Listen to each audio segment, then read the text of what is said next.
Этим летом в Абхазию впервые на отдых приезжали два российских космонавта из Центра подготовки космонавтов имени Юрия Гагарина. Съемочная группа программы «Аспект» записала интервью с космонавтами, не раз побывавшими на космической орбите. Итак, Сергей Залетин, уроженец Тульской области, выпускник Бориса-Глебовского военно-авиационного училища имени Чкалова, служил в частях Московского военного округа, летал на самолете-истребителе МиГ-23. Военный летчик первого класса Сергей Залетин налетал 1400 часов в воздухе, освоил все модификации самолета Су-17. В 90-е годы в должности командира звена поступил в отряд космонавтов, выполнил 2 космических полета. Первый полет на станцию «Мир», второй на Международную космическую станцию. Каждый человек в раннем детстве мечтает стать космонавтом. Ваша мечта реализовалась, да, практически. Вы увидели нашу Землю со стороны, увидели ее, и в этом плане мы вам немножко завидуем. Скажите, вот нас интересует такой вопрос, вот какими качествами должен обладать человек, чтобы вот быть космонавтом? Вот, Сергей, как вы думаете? Ну, наверное, я думаю, в первую очередь не стоит завидовать космонавтам. Почему? Потому что это все-таки довольно-таки тяжелая профессия, и на сегодняшний день пока это остается профессией избранных, потому что не так много землян побывало в космосе, всего лишь навсего 4 сотни, чуть побольше. Из них вот 1 сотня это россияне.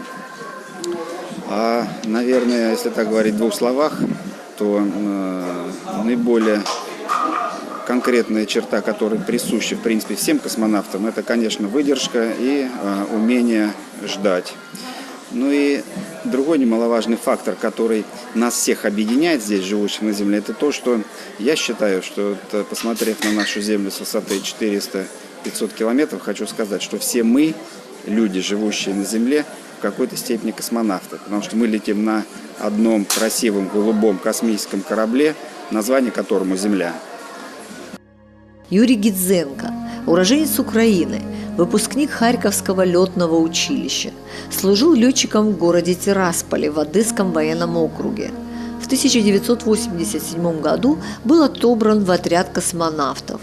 Выполнил 3 космических полета. Первый полет на станцию «Мир», 2 полета на Международную космическую станцию. На данный момент Юрий Гидзенко является начальником управления специальных видов подготовки в отряде космонавтов. Что такое современная космонавтика и чем она вот отличается от космонавтики 60-х годов, вот если очень коротко? Ну, космонавтика 60-х годов – это, в принципе, тоже современная космонавтика. 40 лет для пилотируемой космонавтики – это совершенно маленький срок. Вот. Мы прекрасно знаем этих наших старших товарищей, которые летали в начале 60-х годов. Мы знаем, на чем они летали, и знаем, что, в принципе, техника, естественно, стала гораздо лучше, надежнее и качественнее, но при этом, при всем, мы пока еще корнями находимся вот именно в 60-х годах. Сергей, скажите, вот какие существуют перспективы взаимодействия российской космонавтики и международной?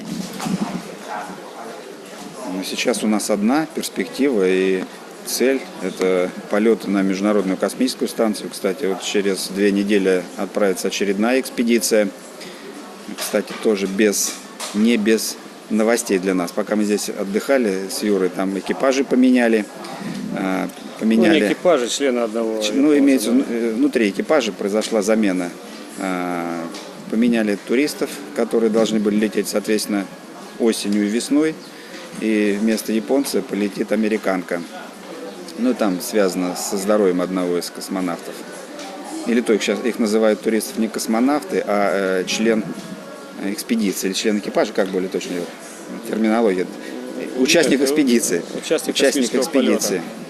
Участник полета. Как мы поняли, человек, имеющий деньги, в принципе, может попасть в космос, да? Безусловно, безусловно. Я уже говорил, что пока еще, к сожалению, полеты в космос в качестве профессионала – это как бы удел избранных, потому что отряды на сегодняшний день в мире очень маленькие и по количеству этих отрядов, потому что на сегодняшний день Россия имеет отряд космонавтов, это порядка 35 действующих космонавтов. Европейское космическое агентство имеет свой отряд космонавтов, это Объединенная Европа, тоже порядка 30 космонавтов. И отряд НАСА несколько побольше, порядка где-то там 120 человек. Ну, это такие плавающие цифры, потому что пришел, ушел, всех отследить трудно. То есть на сегодняшний день это порядка 150 землян, которые по состоянию своего здоровья, по технической подготовленности готовы полететь в космос. Это, представляете, для 6,5 миллиардного населения Земли это маленькая толика. Скажите, а вот что может, Юрий, вот что может дать современному человеку космос? Ну вот кое-что мы знаем, скажем, можем перечислить там связь, еще что-то, вот что-то более подробнее. В принципе, если нет, речь идет просто о космосе как таковом. Это если беспилотный космос, есть пилотируемый. Если говорить о беспилотном космосе, это безусловно спутниковая группировка, которая, естественно, осуществляет не только какие-то средства там, связи, там, телерадиокоммуникационный, интернет, там, технологии там, и все прочее. Вот. Плюс еще спутники, наблюдая за нашей Землей, в общем-то, оценивают экологическое состояние, оценивают перспективы там, развития всяких разных там, урожаев, там, геологические данные, разведки и прочее. Это спутниковая группировка. А если говорить о пилотируемом космосе, вот то, что сейчас творится на Международной космической станции, конечно же, это затратная часть деятельности человека. Она в ближайшее время не будет выгодной, это не принесет каких-то доходов. Но, тем не менее, это маленькие шажки для того, чтобы мы в дальнейшем овладевали космосом как человек.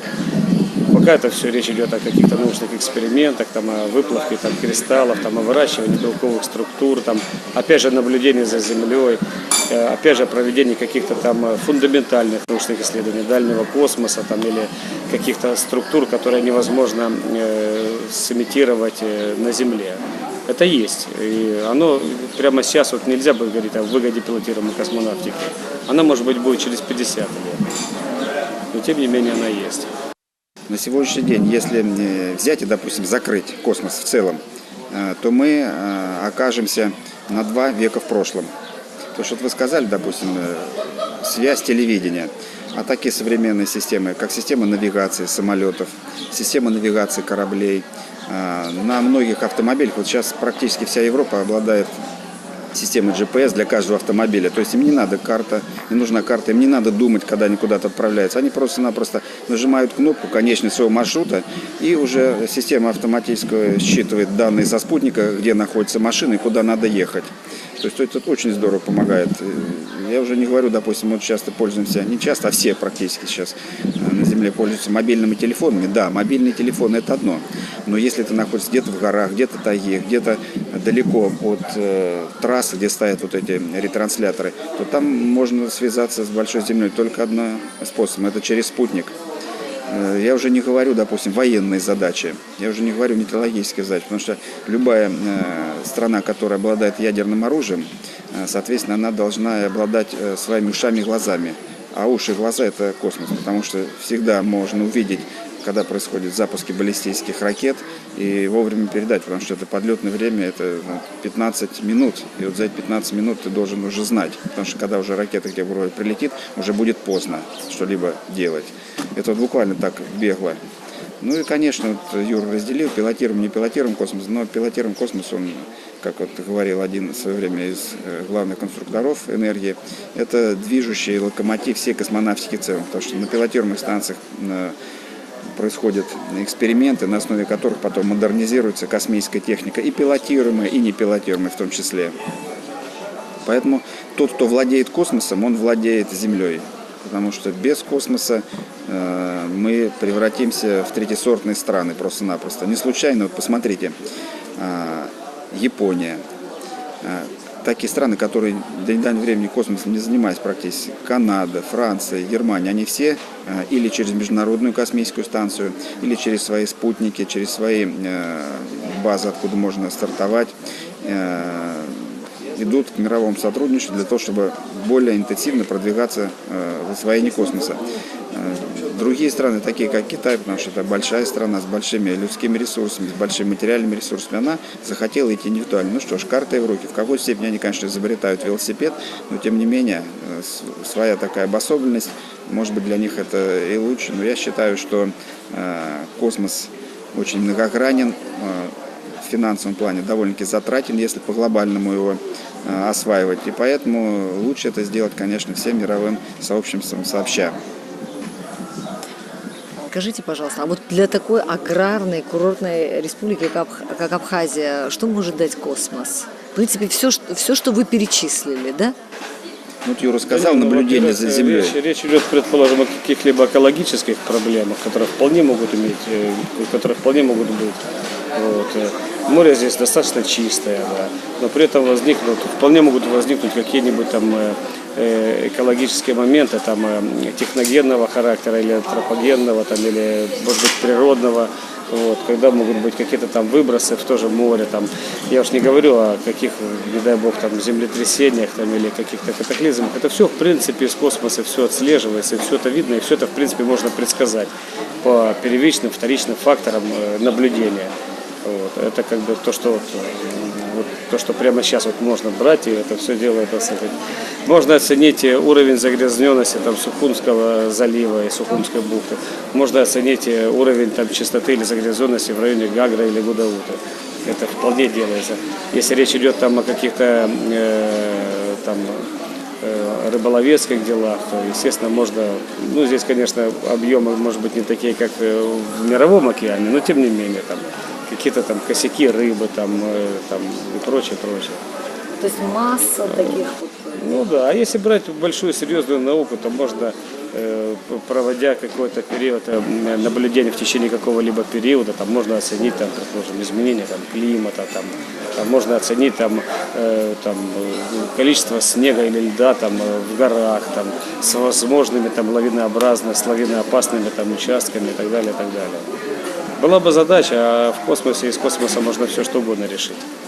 Тут надо просто еще расшифровать. Вот Юра сказал, но он как бы на такую специальную территорию рассчитывает. Когда мы наблюдаем с космоса и мы видим загрязнение, что такое загрязнение? Есть какое-то предприятие в Сухуме, в Гаграх или еще что-либо. Это предприятие, допустим, несанкционированно делает какой-то сброс, к примеру. Это всегда можно через космические фотографии, через спектральный анализ этих фотографий, просто в визуальном спектре понаблюдать за этими вещами и сразу какие-то меры принять. Все это быстро, оперативно, потому что мы сами сказали, что Абхазия это как бы аграрно-курортная страна, поэтому вопросам экологии должно уделяться максимум внимания и в первом, и во втором факторе. А вопросы загрязнения это первично. Почему? Потому что если все чисто, все хорошо, есть отдыхающие, есть экологически безопасные продукты, это все можно делать, конечно, через космос. Скажите, а вот я, наверное, задам вопрос дилетанта. Когда вот может состояться полет на Марс с пилотируемым экипажем? И собирается ли Россия взять реванш? Ведь американцы первые попали на Луну. Тут вопрос только в том, зачем это надо. Вот, период, когда было вот это острое такое дикое соперничество между капиталистической и социалистической системой, оно сейчас как бы кануло в лету. И сейчас вопрос о том, что у американцев есть свои амбиции, вот на Марс полететь, там первым и все прочее. На самом деле здесь несколько такие более глубоководные камни. У них есть сейчас пока свои проблемы с шаттлами, если вы знаете, что они вот из 5 шаттлов 2 шаттла потеряли. Они сейчас думают над перспективой своей космической пилотируемой программы. Вот. Они пока до конца не понимают. Но вот выступил президент Америки 1,5 года назад или 2, там, вот, полетим на Марс.